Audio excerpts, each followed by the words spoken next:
Hi there, Michelle. Daniel. OG Rose. Today we are talking about a piece called What is a Paradox? Paradox. A lot of times the terms contradiction, paradox, negation are used very interchangeably. Yep.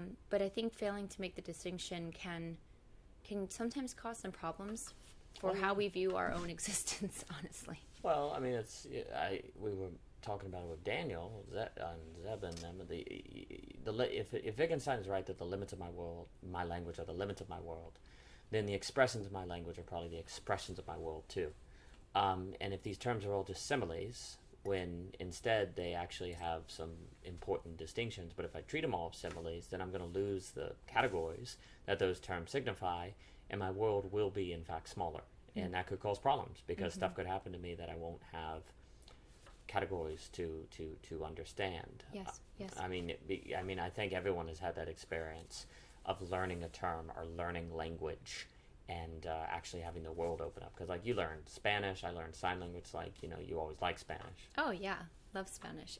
and it is true that when you learn another language, a culture opens up to you, deeper understandings. And I think, too, that even just the act of learning a new language or more vocabulary or distinctions of words, I think it does actually help you to open up to understand that perhaps this needs to be revisited. It's like perhaps this needs to be thought of again. Yeah. Because I think once we get very concretized in our assumptions about what things mean, then it's just confining by definition. Yeah, that's right. And we need definitions, and we need we need to have some sort of boundaries to things. But we also I think those things need to be revisited so we know that we're landing on the right place, right? Yeah, and there's the problem that you can never see what you're not seeing. Right. And so if you lack language to expand your world, then you see the world the way it is and think that that's the way the world is. You don't have a concept that it might be other things going on that you're not aware of. That's always the tragedy of ignorance. Ignorance that you know about is not really ignorance. True ignorance is when you don't know you don't even know. And I think when it comes to like paradox and contradiction, that's happened is people just kind of treat them interchangeably. And Webster's dictionary is not helping. I was looking at that, and one definition. So that's why you always use the OED. Yeah, I tell you. The OED, right? But I was the big volumes. 20 volumes. They spent like 100 years on that thing. It's crazy. Yeah, the Oxford English Dictionary. Nuts. Professor and the Madman is a really good book. But it basically said a paradox is something that appears true that's false, or it's something that's false that appears true. It's like, or it's something true that appears false, something false that appears true, blah, blah, blah. And it's like, okay, I always thought that something that appeared true that was false was a logical fallacy or a error, a mistake. You're basically just treating a paradox like a mistake. And when really a paradox is so a contradiction is when you have two conflicting things. Like you say, the cat is behind the tree and on the table at the same time. That's a contradiction. A cat can't locate two locations at the same time. It had to be a cat. Yeah, it had to be a cat. What else do you make an example of? I don't know. After Schrodinger, it's all cats. I know. Every philosophy book makes examples of cats. I've just been captured. Deleuzian captured by cats. Captured. Yeah, captured. Wow. The algorithm's going to love this one. But a paradox is when you have two attributes or two phenomenon of which logically conflict, but not experientially. Yeah. Like, for example, saying Daniel is nice and grouchy. You would say, oh, well, that's a contradiction. Daniel can't be both nice and grouchy. Well, actually, when Daniel's with Michelle, he's nice, but when he's at the wholesale, he's grouchy. So, it sounds, when you hear the sentence, like it's a contradiction or that two things can't be true, but actually time is what unveils that it only presents itself as a logical inconsistency. Yes. But actually, experientially, it's not at all. 100%. And I think, as you mentioned with Daniel Zeruba and Zab, that negation, if we don't take into consideration what you just presented, this idea that, you can be both at the same time, or you can be both in time. Yeah, in time. Yes. Not necessarily at the same time, but you can in time. Yes. The fact that if we just think about paradox as a negation or contradiction, then we sort of just why do we need to think about it anymore? To think about it. You know, exactly. it's kind of like saying, I don't know, you need to cut the grass. You don't need to cut the grass. Okay, so I don't need to cut the grass. Right, it's confusing. You know. Well, once you conflate paradox with contradiction, contradiction's a negation. Therefore, it's off the table. Right. Well, it's kind of like if it's almost as if it doesn't exist. Yeah, it doesn't exist. You know, it doesn't exist to you. It's not. Yeah. It's not It's relevant. not relevant. And so I think our brains just naturally do that in a very, because it's, you know, categorical. It's simplifying things. So if we don't need to think about it, why would we think about it? Oh, and so the problem with that though is then, you know, you might throw the baby out with the bathwater with paradox. Yes. And then when you encounter the fact that we actually are extraordinarily paradoxical in our existence, you will think something is wrong with you. Yes. Right. I think that's the risk. Is a huge throwing out risk that word. because we tend to talk about authentic individuals, right? Like these kind of logically consistent entities that are consistent throughout, when really human beings, and basically everything, frankly, is ontologically paradoxical. And what we mean by that is that... Have you seen the sofa? Yeah, have you seen how ontologically paradoxical the sofa is? It's just ontological paradox. But by that we mean that basically everything through its existence entails conflicting attributes or multitudes. Yes. One day you are happy, the next day you are sad. One day you enjoy writing, the next day you enjoy mountain climbing. Are you inconsistent? Or, in fact, was there always the potential within you to realize the joy or realize something new in life that you change because the situation changed, because you are in time? Yes. That doesn't make everything that came before you inauthentic. It means that you are full of potentiality that is realizing itself because you are in time. Yes. You're not stagnant. Yes. You know, the problem also, like what's interesting is paradox makes time really important. Yes. And time is an unfolding. It's something that's always heading toward, it's fuller, it's growing. You're not just stuck in a point of now. But we tend to identify, because paradox is bad, because it's a negation, we think the idea of saying that we are paradoxes would be bad, but actually it would suggest that we are in an unfolding potentiality. Right. You know, that we're Absolutely. much greater than this current point in space that we occupy and all the likes and dislikes and things we've done that we have in this moment of space. Yes. That there's always more to be had on the horizon of time. Yeah, and I think that's a great point, where the paradoxical nature is like our godsend in a way, you know, because it means we continue to unfold, we continue to move through time. Yes. Yeah, and I mean, I think another thing with paradox is that the word that comes to mind often when I think about it, and I think Seb mentioned it in that talk, is the idea of the tensions. Yeah, tensions. You know, that we have to live with certain tensions. And, you know, I'm such a visual person. So I when I think about the tensions and paradox as it relates to paradox, I think about like a sine wave, you know, or a sound wave or something, or a light wave, any type of wave. And it's going, you know, it's up, it's down, it's up, it's down. And it's interesting because in that motion, there is the existence of a note, for example, you know, and so it seems to be that there has to be the oscillation. There has to be the vibration, if you will. Yes. And that is, you know, that tension of the bothness is what makes sound and light and all these things that are essential and necessary. Yeah. Absolutely. Now, it's understandable why we've conflated paradox and contradiction, because let's take the sentence, Daniel was upstairs and downstairs. You know, that sentence has a paradoxical feel to it, but it also has a contradictory feeling to it. But if I were to say Dan is upstairs and downstairs at the same time, it's a contradiction. But if I were to say that Dan was upstairs earlier today and now he's downstairs, you see the potential meaning is embedded in both of those phrases. Yes. And basically, a paradox is a contradiction, is a paradox without time is a contradiction. Yeah, that's a great way to put it. Yeah, a paradox without time is a contradiction. A moving contradiction, per se, you know, a contradiction that's moving, developing, is a paradox. It never negates. It's not negating. A paradox does not negate. It's actually, here's the thing. A paradox is only apparently inconsistent, but once you experience it's completely consistent. It's only apparently inconsistent, but experience in time makes it consistent. Why this is really important, we said earlier that the limits of my language are the limits of my world, you know, and therefore the expressions of my world. If we are, as human beings, paradoxes, then time is really important for our identity, and experience is really important for our identity, and change is very important for our identity.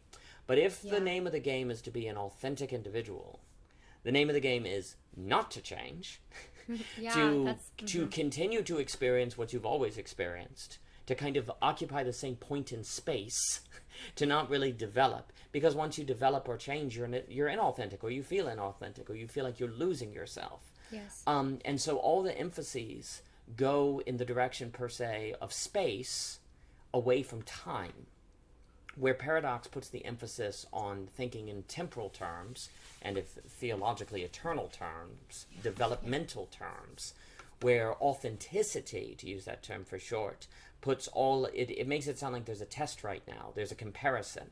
And if there's a comparison, what are you comparing yourself with? What has been, by definition, as if what has been should still be around. And therefore, time is secondary. And frankly, you shouldn't change through time.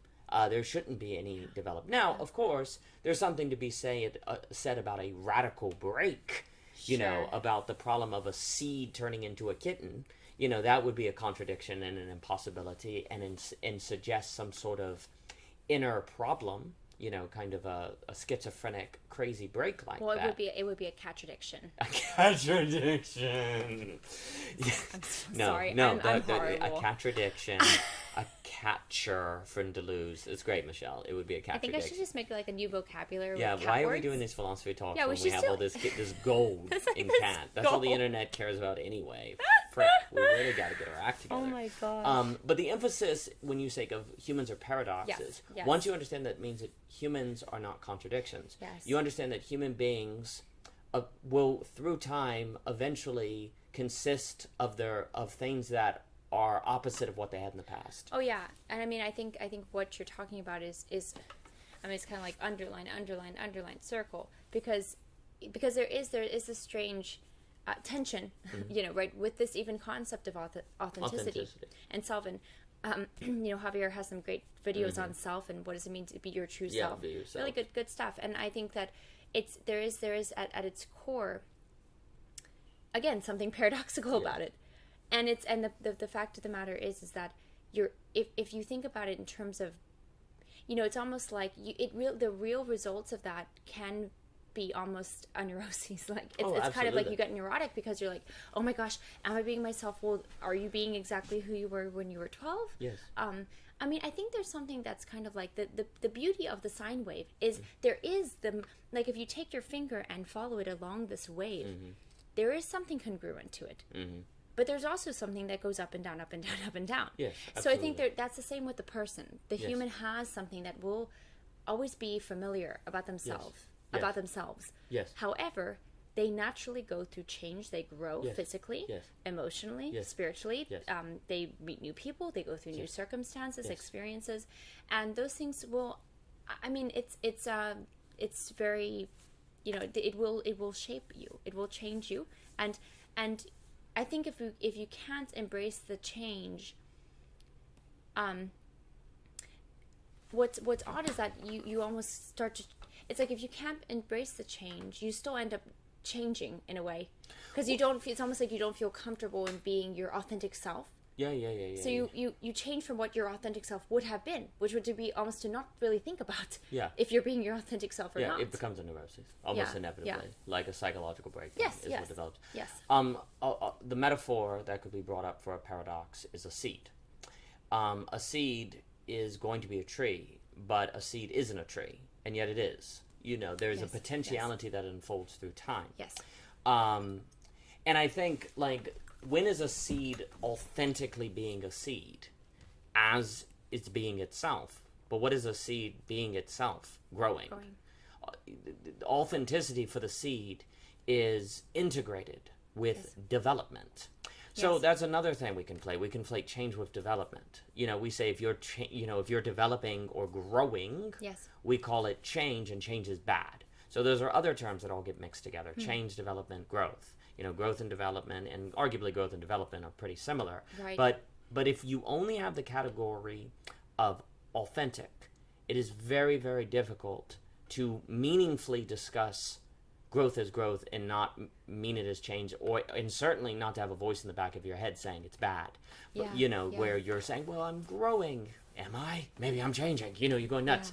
But if you have a meaningful category of, no, humans are paradoxes, that sounds like a contradiction, but actually it is easier to think in terms of growth when you take human ontology as paradoxical than when you take the goal of human life to be authentic.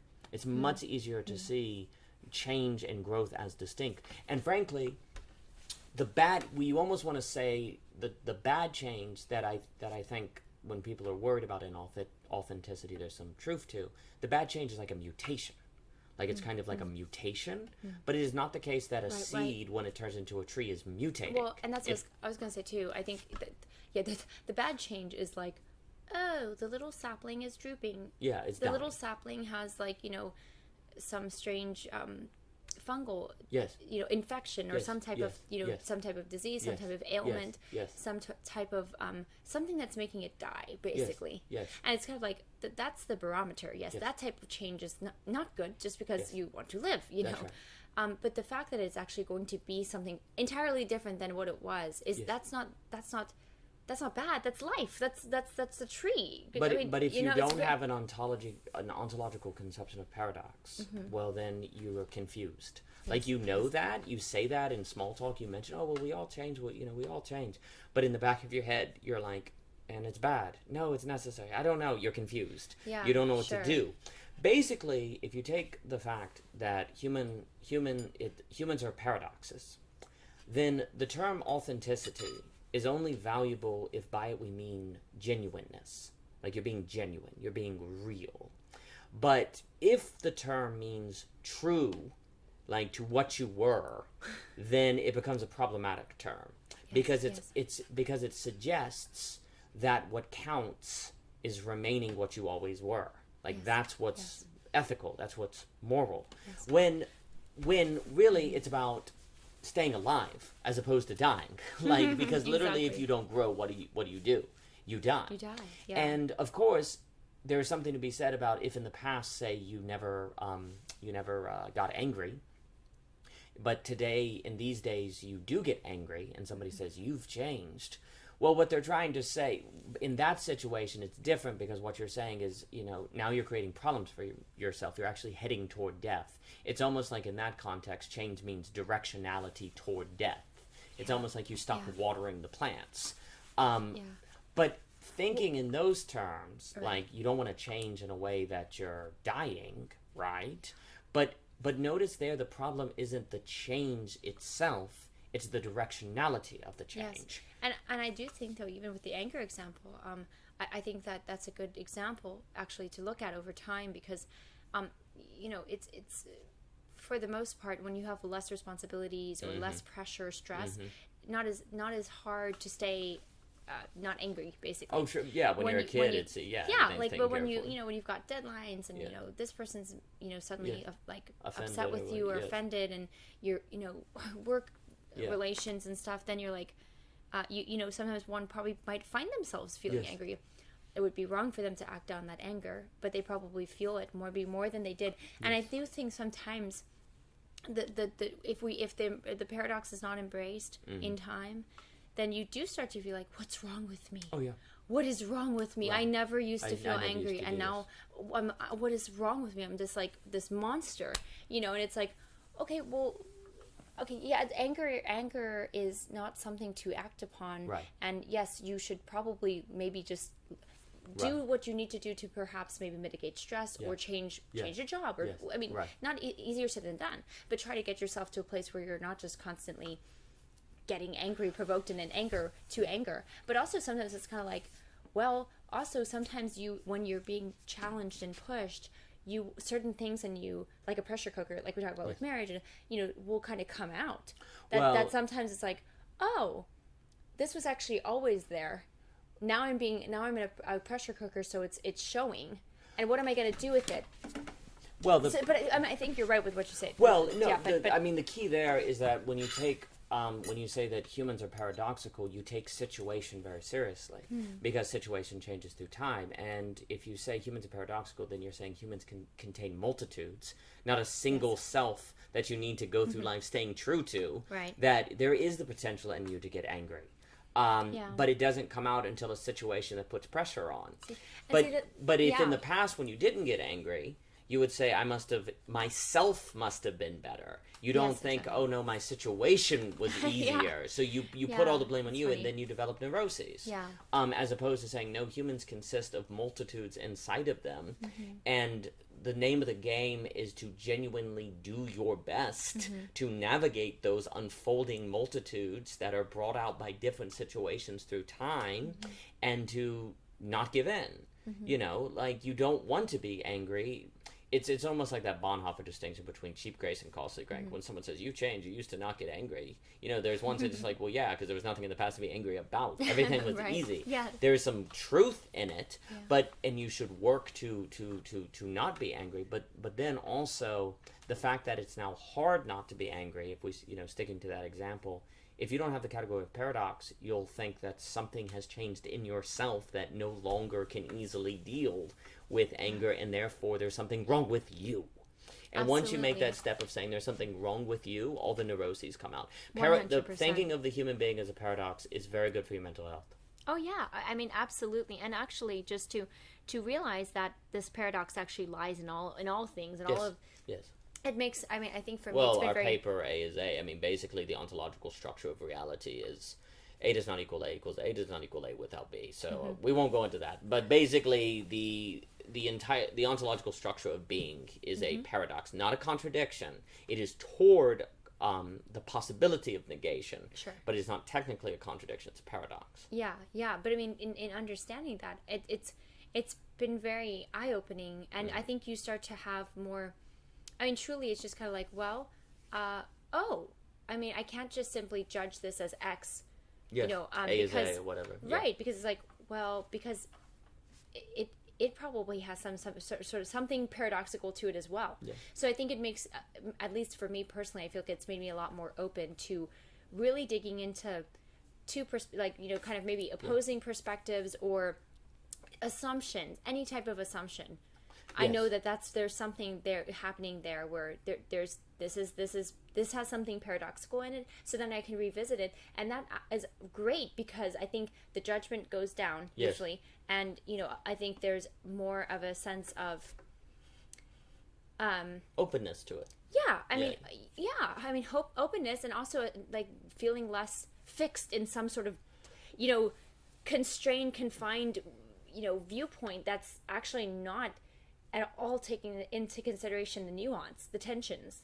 Yeah, I mean, if you were to judge, if you say that is a seed from a judgmental disposition of that, it will always be a seed. I was like, duh, of course it's a seed. Yeah, right. It's like, it's a seed, look at it. It's like, yes, but it's turning into something else. And you see, it's obvious with a seed that a judgment that was kind of freezing of the seed in its judgment would be silly, because we know seeds turn into tree. But the problem is, since we actually don't know that humans are paradoxes, generally speaking, we don't realize that metaphor in the ridiculousness it unveils applies to judging human beings. And we have that paper on the difference between judgment and assessing. Judgment is where you say you are a liar, where assessment is saying you lied. Yes. Assessment leaves open the possibility of change through time. Yes. Where there's something about judgment that ontologically defines. And it's a different subject, but once you take paradox serious, you assess more than judge. Yeah, and see, I was thinking about a little bit more about the tree and how this orientation towards life versus death. There's even something in there where life itself actually contains the paradox. Yes. Of life and death. Yes. Because exactly. every change is a death. Yes. And so but see, it's either life/death, right? Mm-hmm. Which is the orientation actually ultimately towards life. Yes. Or it's death, right? Yes. It's death/death. Yes. Yes. It's death changes toward death. So, well, and also there's a strange. But see, it's kind of like it's easier sometimes to just embrace the consistency of those two terms versus it being the bothness of life and death. Well, once you introduce bothness, there has to be active thinking. Yeah, and everything absolutely. gets hard. You don't want that. there's an irony, because if everything is A, then it's complete and it stops moving. And if it stops moving, it's dead. But if everything is A equals B, then everything negates, because that's nonsense. The key is that A, and thus is dead in that way, because it negates. A paradox is A/B, where it is simultaneously participating in both, which is logically inconsistent. But since the A becomes B and the B becomes A in different situations through time, they're never occupying the same place at the same time to thus contradict. It's more like a Schrödinger cat, where it's alive and dead. It's in a bothness state. And if you grasp that, then as you develop and change, you're not going to think there's something wrong with you. And also, quite critically, people can hear the term human beings are paradoxes and think that means that everything is chaos. Yep. The key is that what you do when you accept that human beings that you are a walking paradox is, instead of ask yourself the question, am I consistent with my past self? Or ask myself, am I consistent with myself? You ask questions like this. You ask, am I doing what's best relative to the situation? Yeah. Am I thinking in terms of what I should think in terms of? You kind of stop thinking of comparing yourself with yourself. Yeah. And instead you become much more situationally aware. You become more focused on situational ethics. You become more concerned with harmony. Yeah. Like, for example, you say, well, I'm someone who likes to talk. So you go into a situation and you talk a lot. You don't pay attention to the fact that everyone's like quieter. And in fact, you're being obtrusive, right? Because you're being true to yourself. I'm just a talkative person. Someone who takes seriously the paradox. Also, if you take seriously the fact that humans are paradoxes, the person who likes to talk actually begins to believe there might be something in silence that can teach me. Because if, in fact, we are optimized when we accept a bothness to ourselves, then the opposite of what we tend to do could be a teaching, could be something we need. Ooh, I love that, not something we want to avoid. So paradox makes opposites invitations to learn, to achieve balance, to achieve something more infused in the middle. Because you say, okay, well, I like to talk, but humans are paradoxical, and that means they have like a multitude of potentials, and there are other people that like silence, so maybe there's something about silence I need to learn. So you gauge a situation instead of just trying to be your authentic self, and you instead say, you kind of assess that silence is best, and then as you engage in that silence, you don't feel like you're being a lie or inauthentic, because you understand that silence could have something to teach you. Right, and it's like it's best in that particular circumstance. Yes. There's because there will be other moments where it's best to be to talk. Like we're doing now. Yes, exactly right. So when you take seriously the paradox, you stop asking, am I consistent with myself? Yes. And you ask, am I harmonizing with the world? Am I harmonizing with others? Yeah. Am I harmonizing with myself? There is something to be said about harmonizing with yourself. Yeah. Because it's not the case that you don't exist at all. There is, in fact, a self. The issue is this ethic, this kind of morality of authenticity that causes so much confusion. Yes. Because ultimately, if human beings are paradoxical, then being genuine means being complete in the incompleteness, per se. Yeah. It means being genuine in that paradoxicalness, which means it's a movement through time, which means it's active. Yes. Being authentic is active. It's not just a comparison with a past stagnancy. Yes. Yeah. I mean, if authenticity, the way authenticity as comparison makes you out to be a statue. Like that you're just comparing yourself with forever. Right. See, I think too, it's interesting because I wonder if a lot of times what people are really getting at with other words, with this idea of like, am I, I don't feel like myself, is that they just don't feel good. Yeah, they don't. Like they don't feel good. I don't think feel that's happy. a lot of it. Like they don't feel good for whatever reason. Yes. But see, which must mean they're not being their self. Exactly. Because I mean, yeah, sure. Like hopefully your self would be like, yes, happy, good, happy. At least for the most part. Yes.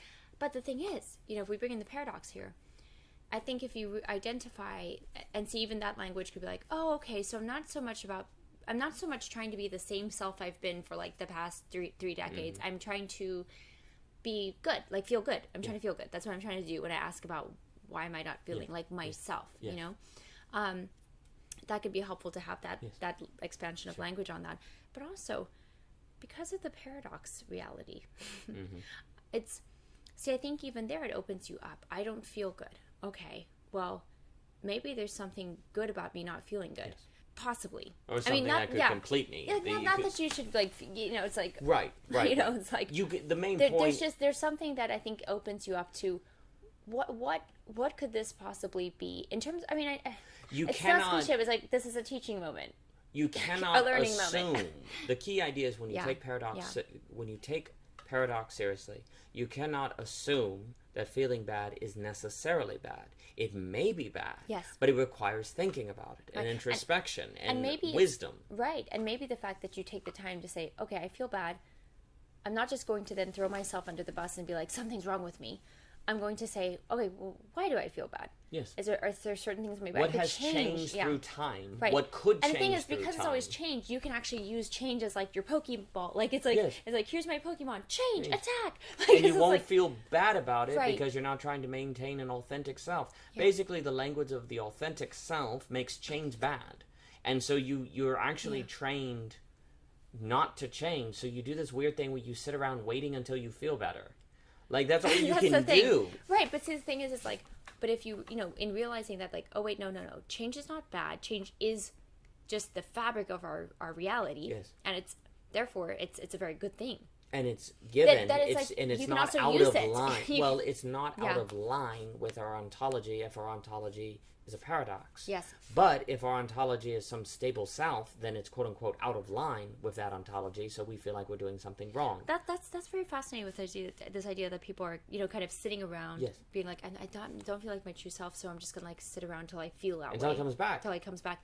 But see, isn't that interesting? Maybe it's because you're like, I feel a change. Yes. So I don't trust change. That's what happens. So then you don't utilize change to get back to feeling like yourself. Yes, because, you know what I mean? Because it's like, I'll just avoid change at all costs. You've been habituated your entire life to think of change and action, basically, or doing something different as threats to authenticity. Yes. So when stuff doesn't feel good, you basically are confused. You don't know what to do. Yeah. Like you're like you kind of know you get a neuroses. It all becomes a neuroses because you're like, well, I need to do something, but also I don't know what to do, and I don't feel like doing something, and I need to do something that's in line with my authentic self, which I don't even feel is present because I don't feel good. So how can I do something in line with my authentic self if I don't feel like my authentic self is around right now because I don't feel good? Yeah. And everything becomes a mess. Everything becomes very, very confusing. Yes, Which is ironic because we often associate paradox with confusing. Yes, and it's actually the fact that when we don't embrace it, when we fight it, that everything's confusing. Yes, that's what ends up happening. No, because 100%. there's no space in your thinking for bothness. Yeah. And also, there's no space, like, when you take paradox seriously, everything becomes, like, looking out. Like, the focus is kind of outward. It's on the world. It's on what's going on. You become much more watching. You're paying more attention, to what's going on. Because what is the situation that is unfolding through time that I need to harmonize with, as opposed to how do I go back to being who I was or feeling in line with my past. Well, there's nothing. Here's the problem. Your past self is not in the world, so you can't see it. Right. It's like it's not actually there anymore. No, it's not there, so you can't see it. So you can't be looking outward. Maybe, you can't be looking at others, community, the world, beauty, all these things. Everything has to be looking for. You have to live in your memories, basically. And what happens when people live in their memories? They tend to get nostalgic and sad. Because the other thing that happens with memories is they tend to become idealistic. You forget details and you become idealistic. So you live in your memories, which then it becomes a feedback loop now. Because you go to your memories and you say, yeah, it was better back then, actually. And then you're not there, so now you're doubly sad. Because you've lost your past, you don't feel authentic, and you don't have your past life. Which, as we said, like kids, when you're a kid, you don't have to worry about anything. So, you don't have less pressure. So then people's strategies for restoring your authentic self tends to be to go to memory, of which then brings the burden of nostalgia. Because nostalgia actually becomes a burden. Yes. And it becomes a burden because it feels good, so you go deeper and deeper. And then your situation gets worse and worse and worse, is what ends up happening. Right. And I mean, I think when you can understand the place, the place of paradox in our lives, and I think there's a healthier relationship with nostalgia, because everyone will feel that. There's something nice about taking, a stroll down memory lane. Sure. The problem is when it becomes this very weighty, depressive it's like a time warp. Like you're just kind of sucked back there, but you're not there and it can't ever be this. It can never be the same as it was. That's correct. And so that's when it's no good. Well, because the problem is, there's something to be said about memory being extremely important for, keeping things that matter in focused. Right. But memory that compels action and change and activity is very different from memory that you reside in. And the thing is, if your authentic self was your past self, then your authentic self only exists in memory. And since you're not allowed to change because that's a risk that's bad, then you just have to go sit with your authentic self in the past, and the past is gone. So it feels like it's gone. So it feels like a death. It feels like a death. In a way. And so it doesn't help your situation at all.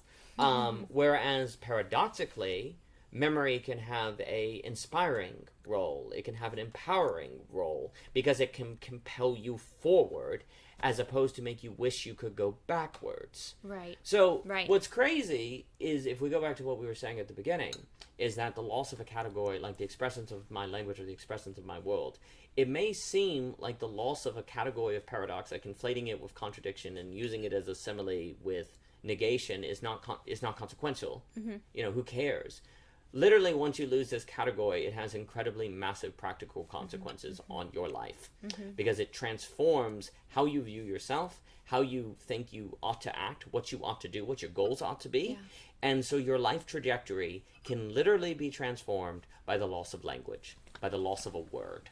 I mean, absolutely. Absolutely. I mean, this is where you get these traditions of trying to say there's 4 different types of love and the danger of only having one word for love if you conflate love and like, nice and love, all these that we have papers on that.